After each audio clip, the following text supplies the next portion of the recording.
이번 주 목요일 21일이죠. 이 국회 본회의가 열릴 예정입니다. 이 민주당은요, 지난 회기에서 마무리 짓지 못한 이 두 개 방송법을 처리를 하고 또 노란봉투법과 더 센 이 상법 개정안까지 처리할 방침인 것으로 지금 알려져 있습니다. 국민의힘 반대에도 이 쟁점 법안 처리에 속도를 내는 이유, 먼저 최병천 소장께서는 민주당에서 속도를 낸다면 왜일까요? 실은 지금 상법 개정이라든가 뭐 노란봉투법, 방송법은 이번에만 추진하는 건 아니고요. 네. 지금 민주당이 계속 이재명 정부 심지어 당대표 시절부터 계속 추진하던 거고요. 그리고 이제 아주 거의 한 최소한 1년 정도 넘었던 걸로 기억이 나는데요. 그래서 상법 개정은 1차 상법 개정은 됐고, 근데 그때 이제 이러저러한 이유로 국민의힘과 협의 과정에서 일부분은 뺐어. 이번에는 이제 뭐 집중투표제라든가 감사위원 분리선출이라든가. 예. 그다음에 실은 방송법 개정도 오히려 정치권의 권한을 좀 내려놓는 성격이 더 강하거든요. 네. 그래서 이제 오랫동안 민주당에서는 어떤 방송 개혁에 관심이 많았었기 때문에 그런 점에서 이번에는 일종의 이제 어떤 쟁점 법안으로 볼 수도 있지만 민주당 입장에서는 개혁 법안의 일환이기도 하기 때문에 네. 이번에 이제 통과시키려고 하는 걸로 볼 수가 있습니다. 알겠습니다. 하지만 이제 국민의힘에서 반대를 하고 있지만 그것도 상관없이 그냥 밀어붙여 갈 가능성이 높다 이렇게 보시는 네. 거군요. 알겠습니다. 일단 국민의힘에서는요, 무제한 반대 토론, 이 필리버스터로 막아보겠다는 건데, 사실 그 법력권 24시간 이후에 이제 강제로 종료할 수 있는 의석을 가지고 있잖아요. 그러니까 사실 법안 처리 시간 문제다 이런 지적도 나오고 있습니다. 필리버스터 말고 의원님께서 보시기에는 뭐 특별한 방법은 없는 거죠? 똑같은 상황이 벌어질까요? 예, 없을 뿐만 아니라 예. 24시간이 되면은 민주당에서 강제적으로 종료할 수가 있는 거 아닙니까? 그래서 그러니까요. 법안 처리를 서두를 것 같고요. 그래서 민주당이 원하는 대로 지금 쟁점 법안들, 뭐 방문진법이라든지 노란봉투법이라든지 소위 더 센 상법 개정안을 통과시킬 것 같은데요. 예. 이 국민의힘은 지금 또 경선 중 아닙니까? 네. 그렇기 때문에 막상 이제 필리버스터에 그 참여할 의원들을 뽑는 것도 그렇게 녹록치 않다라는 얘기가 나오는데요.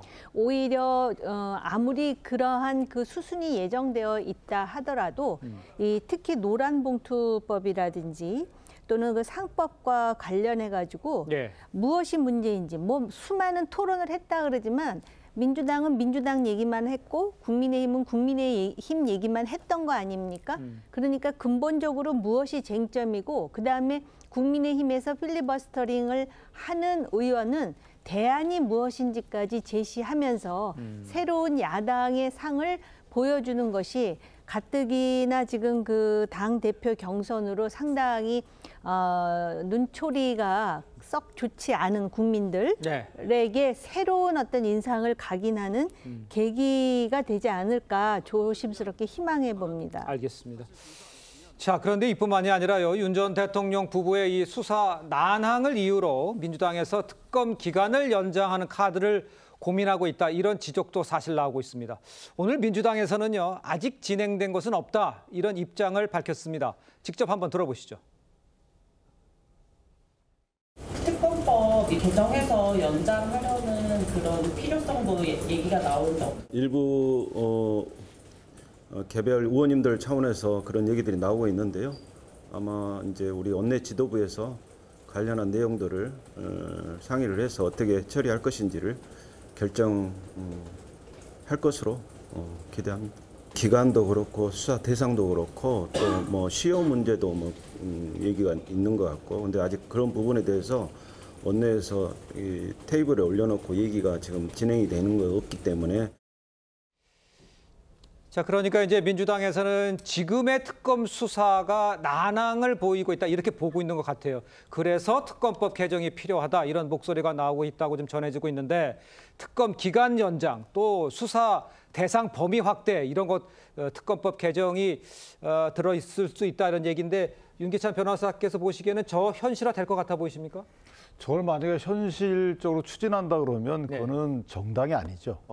그거는 위헌정당입니다. 왜냐하면 지금 이제 민주당에서는 그 검찰의 개혁을 위해서 검찰 수사권을 없앤다는 거잖아요. 예. 그리고 공소청, 뭐 공소 유지 기능만 두겠다는 건데 이 특별 검사입니다. 이것도 검사예요. 그렇죠. 근데 이 야당 쪽을 수사하는 특별 검사는 강력한 권한을 더욱더 주고, 예. 지금 여당을 수사했던 이런 애당초 직업 공무원들인 주체인 보다 중립적인 검찰은 수사권을 뺐고, 도대체 이런 발상을 어떻게 할 수 있는지 저는 납득이 안 되는 부분이 있고요. 네네. 아마 여당에서는 그래서 그런가 보죠. 예전에 법원에서 영장을 몇 번 기각을 했는데 그 사유가 뭐냐면 특별검사 해당 법의 수사 범위에서 벗어난다고 보여진다. 예. 그래서 영장을 몇 번 기각했거든요. 그러니까 수사 범위를 더 확대하려고 하겠죠.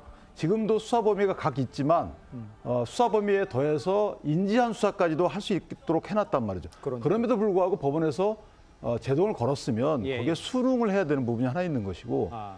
또 하나 이렇게 특별검사 그 각 특검에 따라서는 170까지 할 수 있단 말이죠. 그런데 이걸 계속 끌고 가겠다. 이거는 국회 내에 검찰청을 하나 만드는 꼴이에요. 그 검찰청의 기능은 뭐냐? 국민을 위한 검찰청도 아니고 오로지 정적 제거용 검찰청. 그러니까 국민의힘 관련된 분들만 수사하는 검찰청을 만들겠다는 거거든요. 이건 사실은 이런 위헌적 발상을 어떻게 할 수 있는지 저는 그 구상 자체가 되게 신기할 따름입니다. 네, 위헌적 발상이라는 얘기를 지적을 해주셨는데 사실 일각에서는요, 이 특검 기간을 연장을 해서 민주당이 이제 혹시 내년 6.3 지방선거까지 이 내란 프레임을 혹시 끌고 가려는 포석을 둔 거 아니냐, 이런 해석도 사실 나오고는 있습니다. 만약에 또 실제로 이 특검 기간이 연장이 되면, 그렇다면 우리 교수님께서 보시기에 지방선거에는 어떤 영향을 미칠까요? 그 전에 말이죠. 예. 그 문재인 정부 때 그 적폐청산 수사가 오래됐어요. 오래 가서 비판이 많았어요, 사실. 네네. 문재인 정부 내내 그 하다가 이제 끝났다라는 얘기가 많았는데, 제가 항상 말씀드렸던 게 이 특검은 어쨌든 정확하게 해내되 짧고 굵게 해야 된다, 이런 말씀 많이 드렸는데 연말까지 아직 시간이 많이 남았어요. 예. 이 김건희 특검의 경우가 지금 16개가 수사 혐의인데, 수사 대상 법인데 네네. 지금 3개로 이제 일단 구속이 된 거란 말이에요, 김건희 여사가. 그러니까 아직 뭐 범인 굉장히 많이 남아 있어요. 예. 그러다가 이제 윤 전 대통령이나 김건희 여사나 일단 수사에 대단히 비협조적이니까 아마 정당 내에서 저런 얘기가 나오는 것 같은데 연말까지 가봐야지 알 것 같고, 저는 그렇기 때문에. 근데 이 민주당이 특검 기간 연장하거나 수사 범위 확대할 가능성은 충분히 높다고 봐요. 높다. 높다고 봐요, 저는. 내년 지방선거를 의식 안 할 수가 없겠죠, 민주당 예. 차원에서. 근데 문제는 바로 이렇기 때문에 이거 막을 수가 없어요. 아무리 비판한다 하더라도 이게 지금 의석이 절대적으로 많기 때문에 그러니까 국민의힘이 자꾸 이거 비판해봐야 소용이 없다, 이런 얘기예요. 다시 말해서 만약 이거를 특검 기간 연장을 해서 이 부분을 이제 여당이 아니 야당이 자신들에게 유리하게 어쨌든 끌고 가려면 기본적으로 윤석열 전 대통령 부부와 절연을 해야 돼요. 그렇기 때문에 만약에 김건희 특검을 더 오래 한들 국민의힘이 만약에 윤 전 대통령 부부와 절연하고 네네. 지금과 같은 국민의힘 전당대회 모습을 보이지 않는다면, 예. 이른바 탄핵 반대하는 후보들의 그런 태도를 보이지 않는다면 네네. 연장하면 관계가 없는 겁니다. 아, 그렇기 때문에 이럴수록 더 국민의힘이 더 김건희 여사나 윤 전 대통령과 빨리 연을 끊어야 되는데 점점 그렇지 않은 쪽으로 가는 것 같아서 예. 우리 민주당은 그렇기 때문에 특검을 연장을 그 유혹을 느낄 수 있다. 아. 좀 그렇게 말씀드립니다. 글쎄 이후야 어떻든 간에 지금 상황으로 보면 정홍희 의원님께서 보시기에는 특검이 연장되고 대상도 넓어지면서 이게 결론적으로 지방선거까지 연결돼 이런 그림이 그려질 거라고 예상을 하십니까? 네. 아 그렇습니까? 민주당이 과거에서부터, 이건 제 개인 생각이긴 하지만 네네. 그런 걸 잘하더라고요. 그러니까 제가 볼 때 민생 경제라든지 사회 통합이라든지 외교 안보로 점수를 딸 자신은 없는 것 같아요. 근데 이거는 지금, 그리고 내란 종식을 하겠다고 주창을 하지 않습니까? 네. 근데 내란 종식을 어떤 관점에서 보느냐에 따라서 예. 이미 전직 대통령이 탄핵됐고요. 재판받고 있고요.